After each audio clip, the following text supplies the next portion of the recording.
Обратный путь бывает интереснее, чем путь наверх. Но сегодня это не тот случай. На перевале Белухинский потеплело, было лавиноопасно. Но деваться некуда, скорее вниз. А там мы вас ждем или спускаемся? Ждем, конечно. Там дальше связками пойдем. Есть тут участочек перил с 2,5 веревками. И вот мы на нем сейчас спускаемся. Дима, чуть-чуть правее. Вот по следам.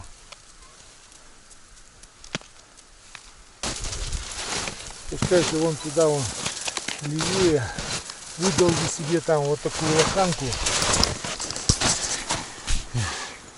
Еще чуть-чуть левее, чтобы Руслан прошел вот между нами. Выдолби получше, чтобы стоять удобно было. Так.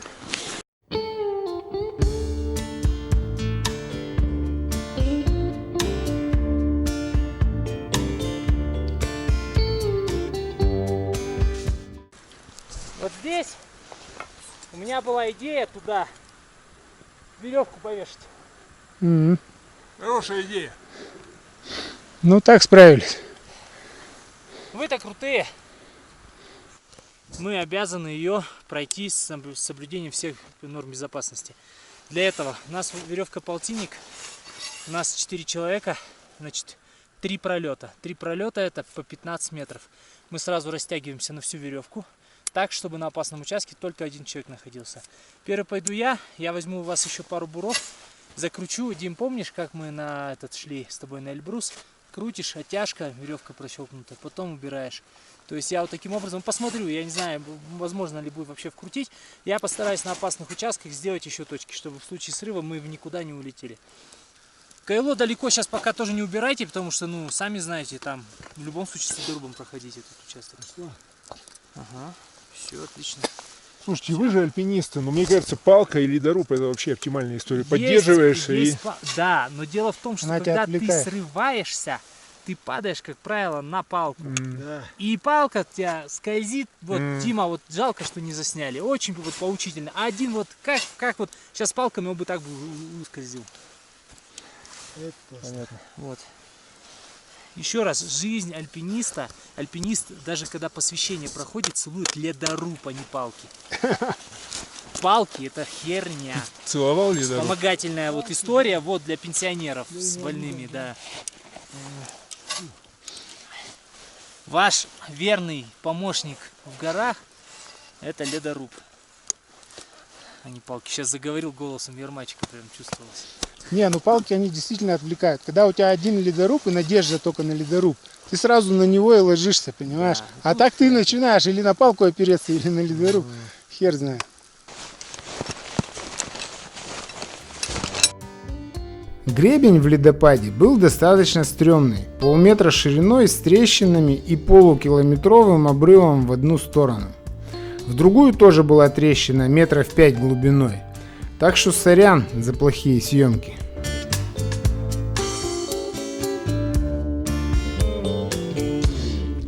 Глубоко. Прыгаем. Ага. Это вообще красиво. Трещина. Долго ли, коротко ли, но к 3 часам мы добрались до лагеря. Итого наше неспешное восхождение заняло 13,5 часов.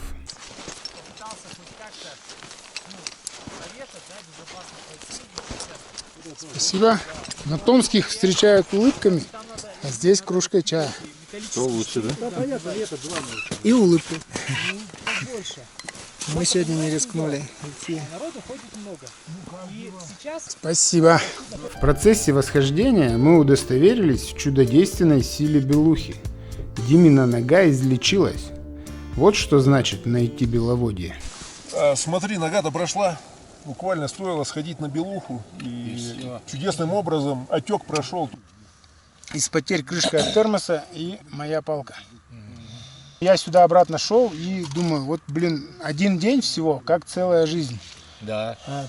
Вот если его вот так вот переварить, пережить. А ты к чему, Дим? Спросил? Да.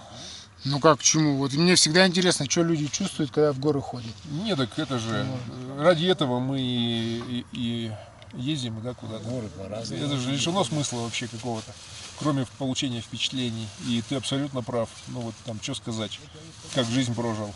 То есть такой плотности впечатлений ты, ну, где-то еще там поймешь и получишь. Никак. И таких видов, таких вот каких-то вызовов и ситуаций, которые неожиданно возникают, и надо решать. Сам в них залазишь. За большие деньги, между прочим. Вообще все прекрасно от самого начала до самого конца. Ну да, как бы маршрут, конечно, опасный. Но это было прекрасно, здорово, что все хорошо закончилось. И было прекрасно там прыгать через трещины ночью и столкнуться с этой пиздюлиной, с которой надо перешагивать куда-то там в темноте, да, там через еще какую-то трещину. Ну, это очень здорово. Ну, спасибо гидам, которые провесили эти перила. Не, на самом деле они провели большую работу. Это действительно так. То есть Ваня 2 раза они... Вот единственное, что, знаешь, у меня все равно остался какой-то вот момент, что я вот и чувствую, что там есть проход. Просто, понимаешь, когда человек обычно ищет проходы, он ищет их поверху, то есть по сиракам. Никто никогда не думает, что можно спуститься в трещину и пройти по трещине и выйти. Понимаешь? Да, и это вот этот прикольно вообще. и вот этот, ну прикольный. Нет, но он зато безопасный, потому что если сосулик... Так почему зато висит, он и представляешь проход через трещину? Это же я вообще просто, вот фантастика. когда мы шли, я несколько раз потыкался, я видел, где выход идет вот с этой ложбины огромной, идет этот выход. И заход. Соответственно, осталось соединить внутри, и все будет окей. То есть я думаю, что он есть. Это надо просто день, это надо выбирать день, идти туда и лазить там двойкой, тройкой там. Когда сюда пришли, да, сколько народу ушли на следующее утро, и они же все сходили, там девчонок очень много. То есть, в общем-то, даже такой маршрут может быть массовым, получается. Он массовый, ну понимаешь, это до первого несчастного Ну случая. да, люди, может, не осознают до Блин, конца. Как расцепят 5, и все, и в Казахстане, блин. И все, и на этом закончится вся белуха для всех. Нет, конечно, тут И как поднимут, первого какая, случая. какого черта вы тут лазите? Все же прекрасно знают, до первого случая. Зачем этот случай пододвигать? Тем более людей жалко так-то вот, ну я вот. да людей новых нарожает. Ночью интенсивно шел снег. Палатку порядком присыпало и подморозило. Так, что там у нас на улице? О, ясно. Сверху ясно, а снизу тянут облака.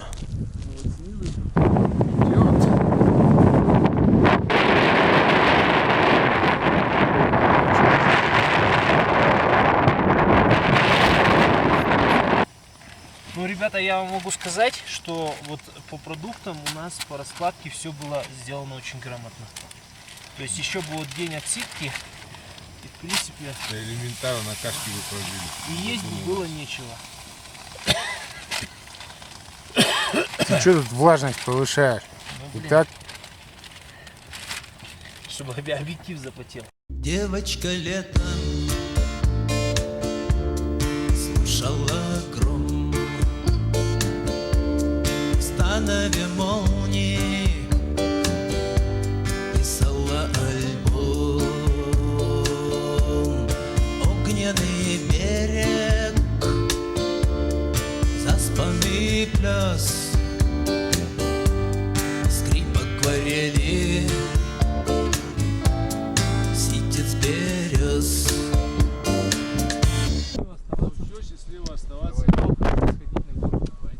спасибо. До свидания, ребят. Спасибо за гостеприимство. Ну давай, торопи.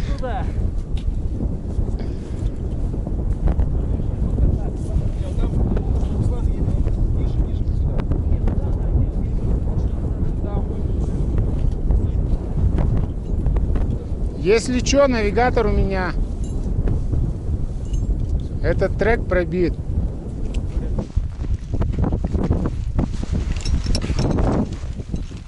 Вот что значит вовремя не свалить вниз. Сейчас приходится по колено в снегу вон торопить.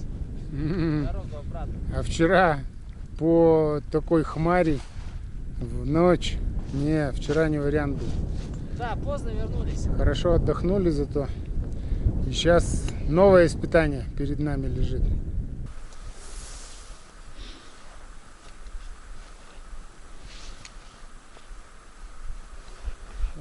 Руслан обрабатывает трещину.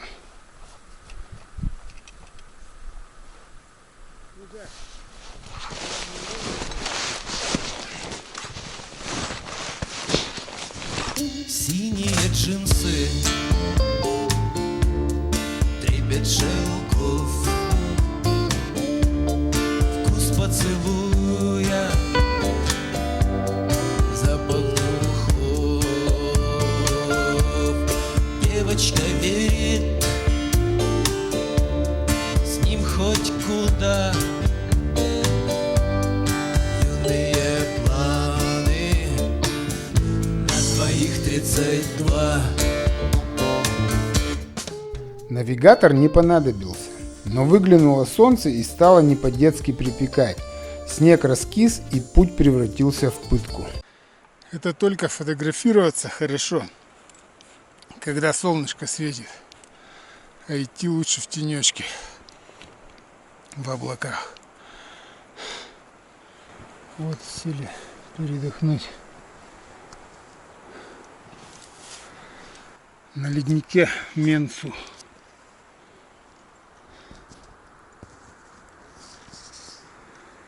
Вот устроили привал на месте отдыха какого-то животного. Вон оно туда ушло наверх. Время приспело, в глазах испуг. Его отправляют солдатам на юг. Страшно подумать, придет, не придет. Девочка любит, девочка ждет. Вот перед перевалом Делане нас ждет вот такой взлетик. Руслан уже туда полез. И сейчас и мы за ним. Видишь, вон там какие лавинные выносы. Сразу с веревки и бегом вниз на чистое поле. Да они же маленькие тут лавинки-то. Тут хватит батальон закопать вместе. На веревке пока висишь, оно не страшно, она проходит сквозь тебя. Ну и то может ноги поломать. А там-то она уже закатает тебя так в асфальт, что мало не покажется. На спуске с Делане тут и там шумели мокрые лавины. Весь путь вниз был перепахан лавинными выносами. Прыгать по ним было неудобно. Я с трудом нашел ровную дорожку, еще не тронутую лавиной, и стал спускаться по ней. И вдруг слышу, Руслан с Сергеем сверху орут: «Дима, вали!» Я оглянулся, в тумане ничего не видно. Они орут снова: «Вали!» И тут я вижу, точно на меня идет мокрая лавина. Не быстро, со скоростью трамвая, притормаживающего на остановке. Я быстро отбежал вниз и в сторону, успев достать камеру и заснять ее медленное движение. Фу, блядь. Съебался. Как лавина. Вот. Так бы она меня сюда закопала. Сейчас не видно, еще что-то идет. А, это вон там, с той стороны. Внизу на камушке нас поджидал еще один сюрприз. Пограничный наряд, невесть откуда взявшийся на этой высоте. А еще ниже множество ручьев с живительной влагой и маленький домик томских ночевок, маячивший на краю ледника. В завершении наших снежно-ледовых упражнений на горе Белуха она открылась. Правда, это западная, не восточная, но тем не менее, очень красиво. Красиво. Короче, мы спустились на томские стоянки. И прилетел вертолет. Да, и хочет нас отвезти На вниз. самом деле, друзья, тут такая ситуация. Вроде как бы и домой хочется, вроде хочется и погулять, и посмотреть Белуху. Но завтра уже обещают к вечеру плохую погоду.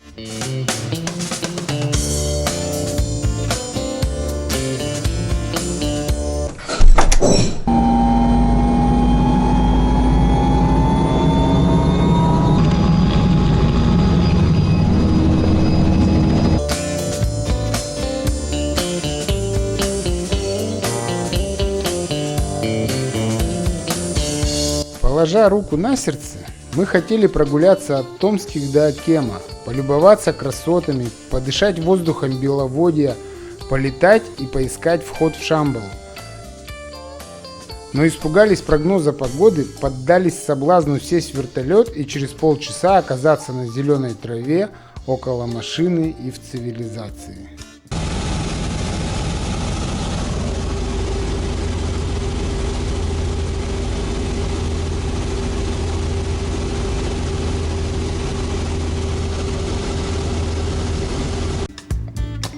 Говорят, что сейчас пост поставили на леднике Минсу, и простых людей не пускают к Беловодью. А посему спасибо высшим силам, что были к нам благосклонны, позволили и к тайне прикоснуться, и гармонию постичь.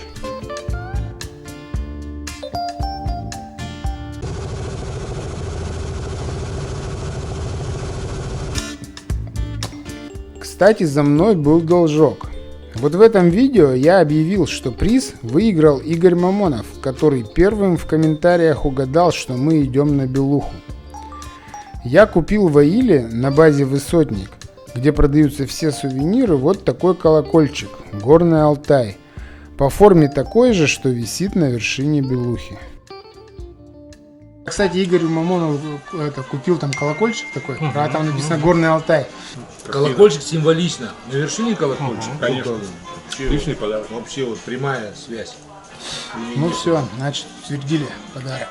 Супер. Руслан добавил к колокольчику свою фирменную флисовую шапочку-подшлемник. Надеюсь, Игорю понравится наш скромный подарок. Еще один должок, розыгрыш призов по комментариям к видео, куда мы идем на этот раз, сделаем на следующей неделе. Следите за новостями.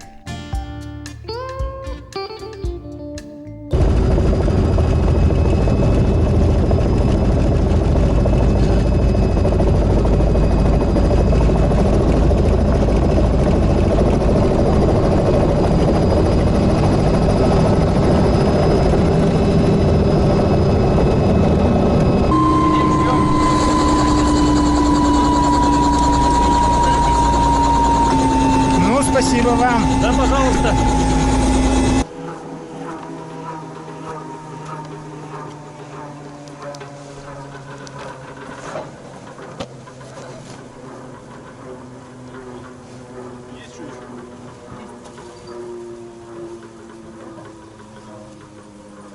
Камушки это наши или? Нет, это ребят, но я сейчас выложу, скажу, что не надо.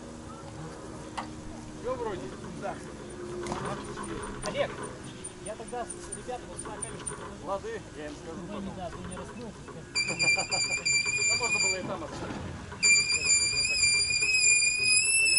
Это было удивительно от начала и до конца, и все нам сопутствовало. И то, что случилось сегодня, тоже было прекрасно. С самого пробуждения до вот этого момента. Приятно было сходить. Да, удачно. И начало удачно, и попали вот эти вот в дырку, можно сказать. Все было так, вообще все. На вылет. И сегодня было очень удачно. Да, денечек получился. Утром еще пурговали там в палатке, я так лежал, думаю, вот это ничего. Всю ночь мело, ужас какой, думаю, как будем выбираться отсюда. Раз вечером сидим. Кого вечером? Сколько время? 7. 6 полседьмого. 6 часов. Поэтому я бы хотел вручить памятные сертификаты и еще и номерные значки о восхождении, да, на Белуху. Спасибо. Да, и Я значок. что, правда первый пришел? Неофит практически. Да. Руслан, ты меня напрягаешь, мне придется новый пиджак покупать. Что делать? Что делать? Белуха хорошая гора, красивая, отпустила, это здорово. Ну и, конечно, спасибо вам за компанию. Все было здорово, прям как надо.